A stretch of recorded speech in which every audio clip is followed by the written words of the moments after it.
Jimmy tried to shut him down with sarcasm and smug laughs. Elon stayed calm, got kicked off, and then responded in a way that made the entire nation stop and listen. It was supposed to be a relaxed Thursday night in Los Angeles. The crowd at Jimmy Kimmel Live had settled in laughter, already echoing from the earlier monologue.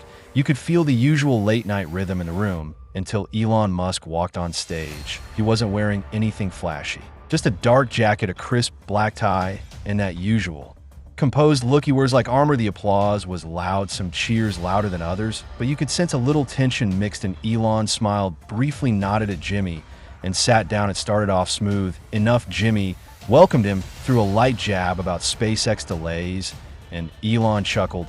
But then something shifted, so Elon Kimmel began flipping through his note cards with a grin that didn't quite reach his eyes. How does it feel owning a platform where conspiracy theories and memes are the main currencies? The audience laughed. Elon, didn't I think people are tired of curated narratives? He said calmly.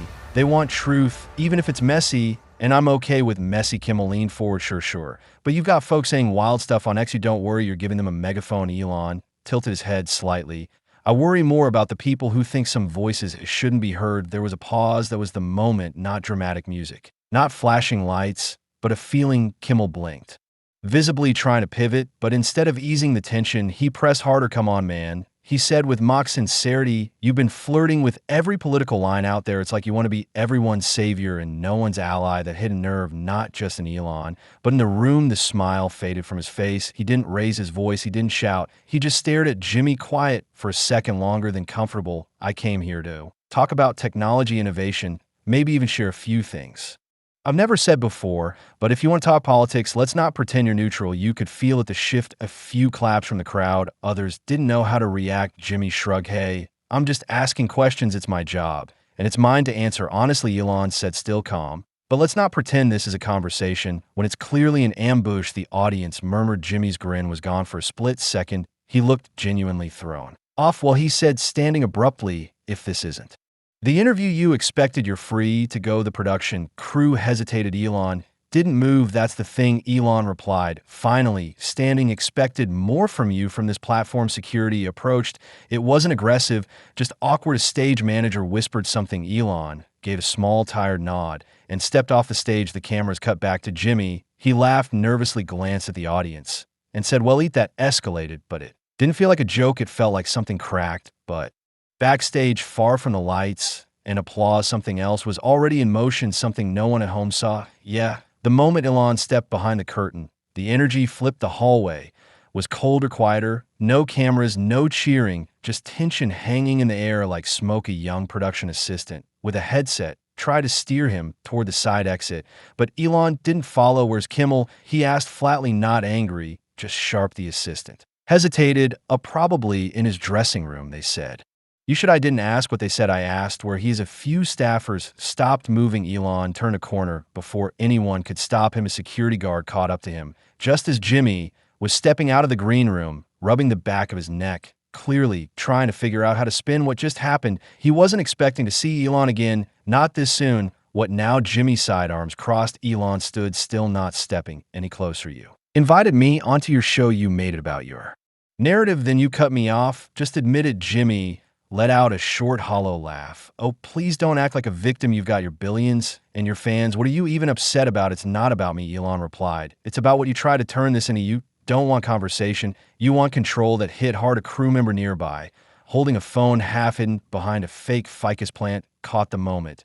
Not on purpose. At first he was recording just in case something serious happened, but the conversation wasn't loud or aggressive. It was revealing. You want to talk about free speech? Jimmy fired back. But you've created chaos. That's not freedom. It's just noise. No, Elon said firmly. Noise is when you silence one side and call it balance. For a few seconds, neither man spoke. The hallway lights buzzed quietly overhead. The tension wasn't violent, but it was real. One man backed by Hollywood, the other by something far harder to control than. Elon looked around at the crew. You can clip this. You can twist it, or maybe for once you can let people hear it as it happened. He turned and walked out. No microphone, no cameras, just the sound of the exit door swinging shut behind him.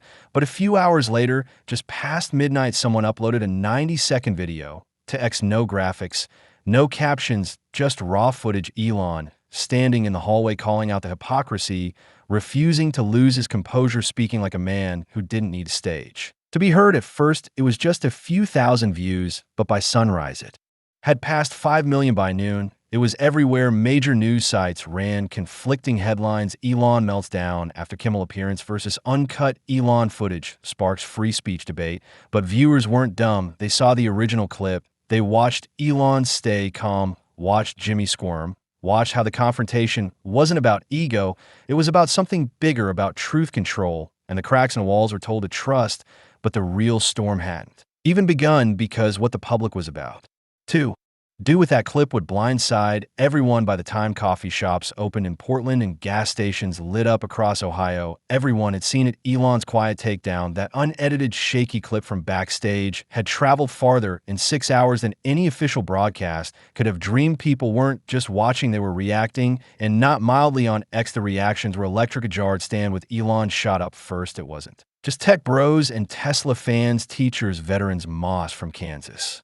Small town mayors, people from all walks of life were quoting his words. You don't want conversation, you want control. That one sentence became a kind of anthem overnight. Not everyone agreed, of course. The internet doesn't move in one direction. Hack Kimmel was right, and # Musk meltdown started trending too. Some claimed Elon was manipulating the narrative, trying to play the hero. Others said it was just another billionaire whining about criticism, but something was different this time. This wasn't a choreographed PR stunt. There were no press releases, no flashy statement from Elon. He didn't even tweet for 12 hours. And in that silence, the public filled the gap. Clips of the show, the backstage footage, and people's own video reactions started flooding every platform. TikToks broke it down frame by frame. Reddit threads analyzed Jimmy's expressions. Instagram stories lit up with side-by-side comparisons of the broadcast versus what really happened. And then came the big players. Dr. Leonora Hastings, a respected professor of media ethics from the University of Michigan, posted a thread calling Kimmel's actions a calculated misuse of influence and warned that if late-night hosts become political executioners, we lose the point of public discourse. Others jumped in. Comedian Daryl Nye tweeted, "I've clowned on Musk before, but man, Kimmel tried to make him a punchline and got flattened by facts." Meanwhile, Jimmy stayed quiet. No tweets, no statement, nothing. ABC's PR team released a generic comment saying the segment ended earlier than scheduled due to time constraints. Nobody bought it. Even TMZ called it the worst cover-up since a celebrity birthday fight.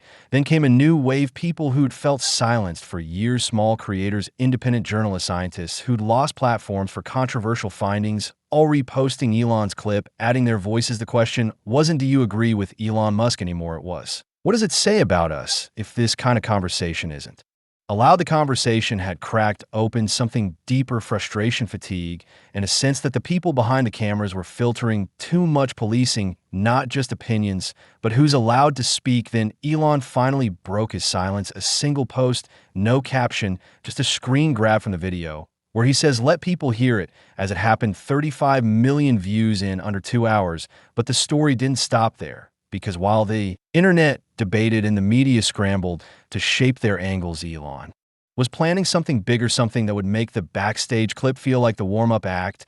But before he went live, he made one call to someone no one expected, and it changed everything. 2 days after the clip broke the internet, a quiet alert popped up on X. Elon Musk is live. No teaser, no promotion, just a black screen that flickered, then came into focus. Elon sitting in a plain chair, no logo behind him, just a bookshelf and a single desk lamp. He looked rested but serious. No makeup, no pre-written monologue, and yet over 900,000 people joined the stream in the first 5 minutes. "All right," he said plainly, "I didn't want to go back and forth on morning talk shows or tweet threads. I figure I just talk to people directly. That used to be normal." He paused, then continued, "I don't care that Jimmy didn't like my answers. I care that he never wanted them in the first place." A flood of comments rolled in, but he wasn't watching them. This wasn't a performance. It was something else, something people hadn't seen in a long time. A public figure not playing a part. Then came the surprise. Elon introduced his guests one by one, not celebrities, not polished influencers, voices that had been quieted, deplatformed, ridiculed.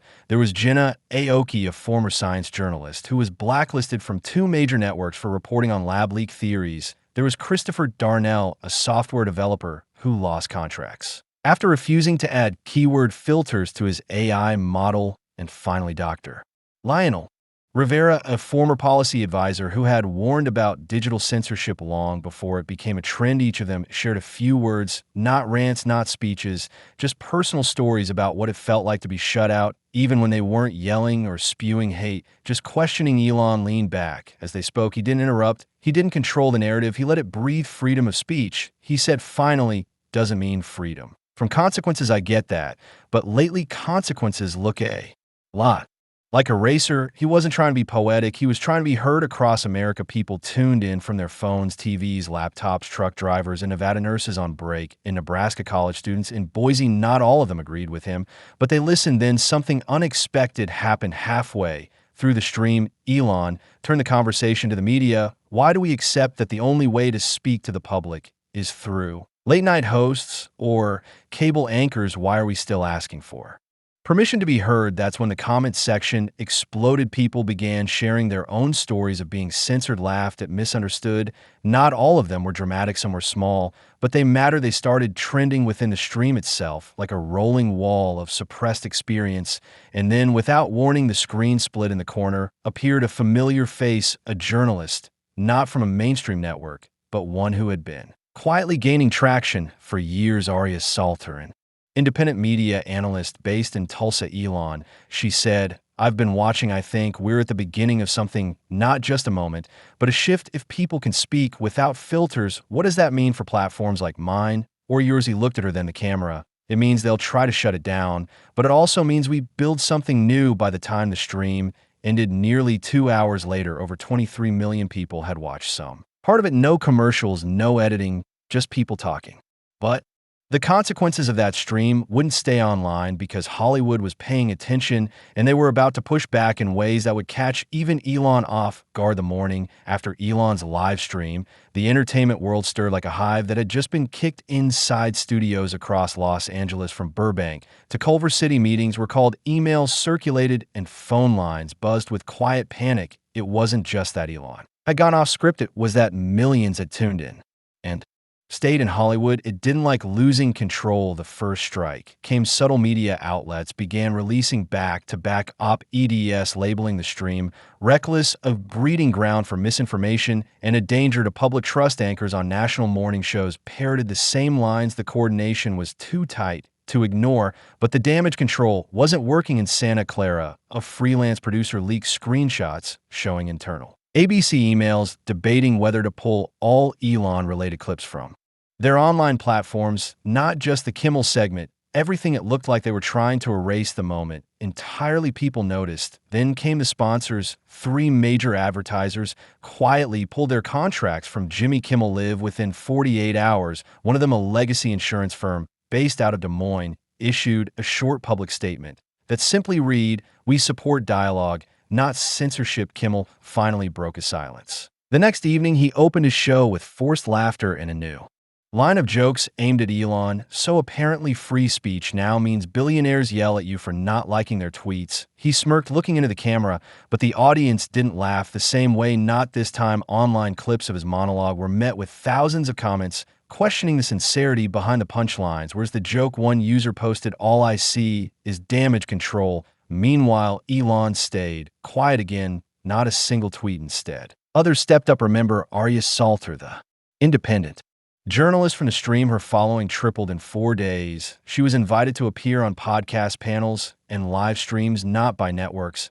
but by people hungry for raw, unfiltered conversation. And she wasn't alone. Dozens of independent voices saw a sudden rise. Formerly ignored accounts were now amplified by thousands. Platforms like Rumble and Locals experienced a spike in signed UPS driven by viewers looking for spaces where speech didn't have to pass through 6 filters in a legal team. Back in LA, some insiders began speaking anonymously to media blogs. One, a veteran writer's assistant from a popular streaming series, said, "It's not about liking Elon. It's about the fact that someone finally called it out, how controlled everything is behind the scenes. If a guy like him gets shut down mid-interview, what chance do the rest of us have?" A statement went viral. But the real blow came when a former ABC executive who had worked with Kimmel's team for years posted a scathing thread on LinkedIn. She detailed how producers were encouraged to gently steer interviews away from certain opinions. "It's not censorship in the traditional sense," she wrote, "but it's a script, And if you don't stick to it, you disappear within hours, or post was featured on the Hill, the Daily Caller.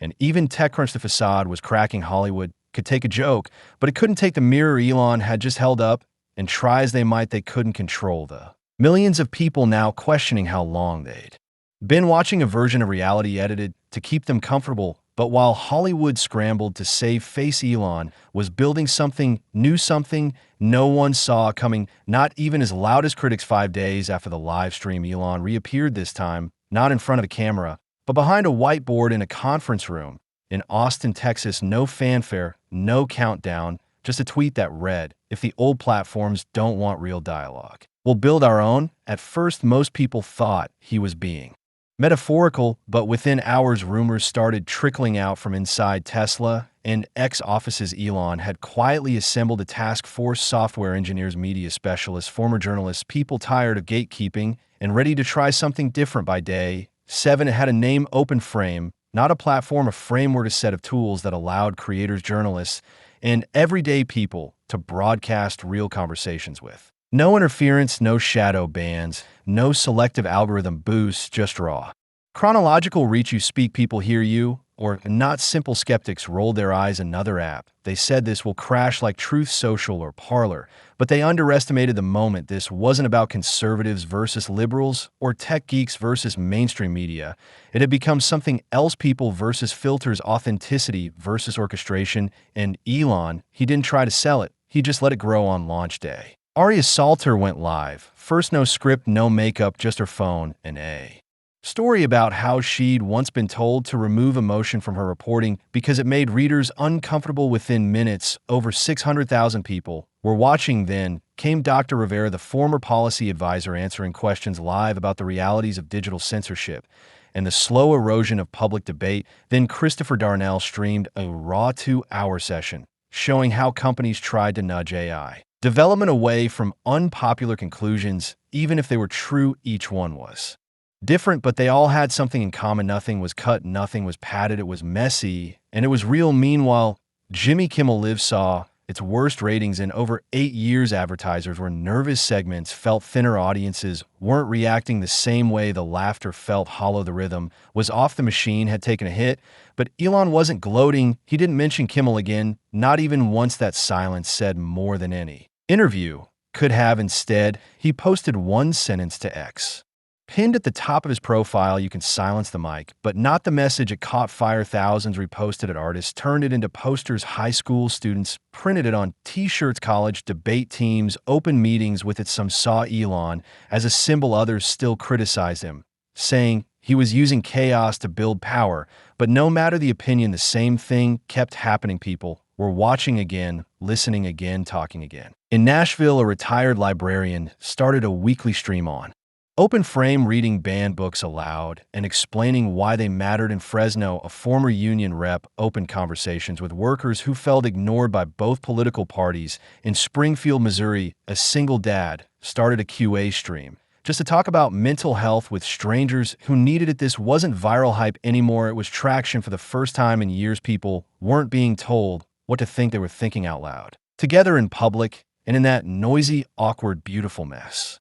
A Voices, something honest began to take shape. A week passed, then another Jimmy Kimmel Live went on a planned hiatus, but insiders said the mood on set had changed. The energy was off. Writers whispered about the growing tension. Executives pushed for lighter segments, but the public wasn't paying attention to late-night jokes anymore. They were watching something else rise. Open Frame crossed 10 million active users in under 3 weeks, not just in the US, Germany, Brazil, South Africa, South Korea.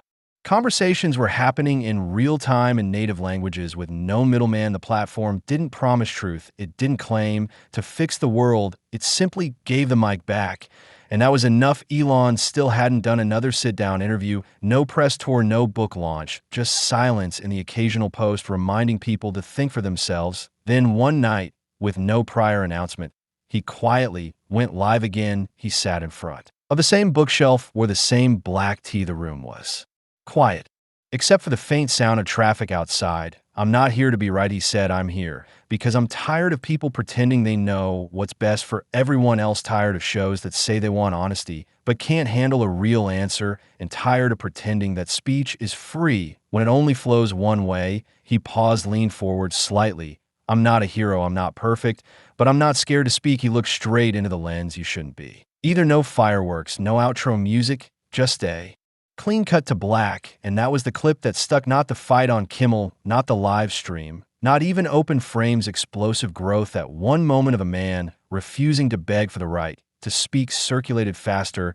than any trending hashtag. It played in classrooms and churches and barbershops and family group chats, not because Elon was flawless, but because he was flawed and still willing to stand the lesson hit differently for everyone. For some, it was a reminder to ask questions, even if the answers make people uncomfortable. For others, it was about courage, being willing to walk out, even if it means walking alone. And for most, it was about this: when someone tries to silence you, speak louder, not with anger, not with hate, but with truth, even if your voice shakes. We live in time where the loudest voices often don't say the most, where performance is rewarded and quiet thoughtfulness gets buried. But this moment, what happened with Elon, with Jimmy, with the millions watching, it peeled something back. It reminded us that real conversation isn't safe, it's messy, awkward, unpredictable, but it's also the only way forward, and maybe, just maybe, the best way to fix the world is to talk like we're allowed to fix it. If this story made you feel something, if it made you think even for a second, don't forget to hit that subscribe button. Stick around, there's more coming, because the mix not off, not here, not anymore.